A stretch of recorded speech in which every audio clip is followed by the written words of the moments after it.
Welcome to Doing It This Week for the Daily Flash. I am Matt Doolittle, and this week we're doing it Home Alone conspiracy style. Now, we all remember the Christmas classic Home Alone, right? Kevin McAllister gets accidentally left behind while his family goes on a trip to Paris. And who's to blame, right? The mom here? Well, that's not the case anymore, we think. Pizza's here! There you go. That's $122.50. Oh, it's my brother's house. He'll take care of it. Early. We're leaving the house at 8 a.m. on the button. Frank, you got some money, don't you? Come on. Traveler's check. Come here. You all right? He knows I ate sausage and olives and Look what onions you did, you little jerk. All right, so buckle up because we're diving into a Home Alone conspiracy that's about to blow your holiday socks off. The spotlight, Uncle Frank. Yeah, that guy. Some guys believe this penny-pitching, snark-slinging villain of the McAllister clan wasn't just jealous of his brother's cash flow, but orchestrated the entire Wet Bandits heist. Yes, this guy that we all hate. That's right. Reddit detectives think Frank hired Harry and Marv to rob the house while Kevin was home alone, framing the poor kid to make the crime look legit. But wait. There's more. A juicier twist suggests he might even have paid them to take care of Kevin altogether. Frank's greed, his over-the-top disdain for Kevin, and that snarky personality of his make this theory all too tantalizing. Yeah. So was Uncle Frank the real villain of Home Alone?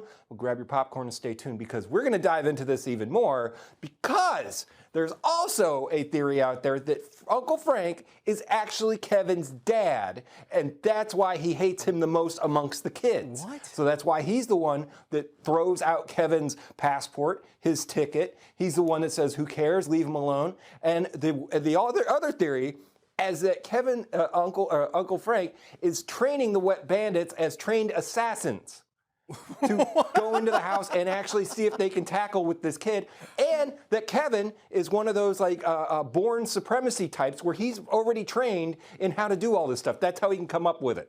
There is such a deep dive in this. The study just came out, and Home Alone is actually the most Googled Christmas movie of all time because of these conspiracy theories. I totally get it, and that character is such an arbitrary character, doesn't really play a whole lot. But I can now see a whole other movie being made where that's the case. I'm totally loving it here. And when they Google it, they're Googling these conspiracy theories about Home Alone? Oh, I did a whole deep dive on Reddit. There was about 6 pages of this and who they think is the Splinter Cell in there, that the cops were even hired by the dad because he had insurance problems. I mean, look at that house.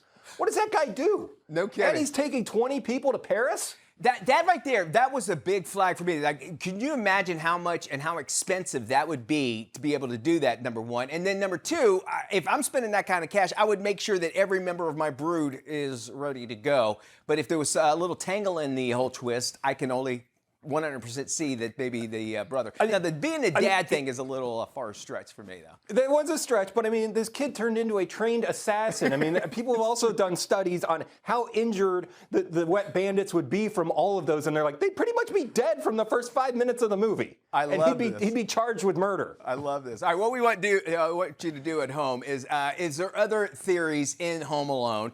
Do you buy into it? Do you have more explanations? Drop us an email. You can send it to Matt, myself, or just flash@dailyflashshow.com. Matt, you got me thinking, man. Good stuff there. Appreciate it for doing it.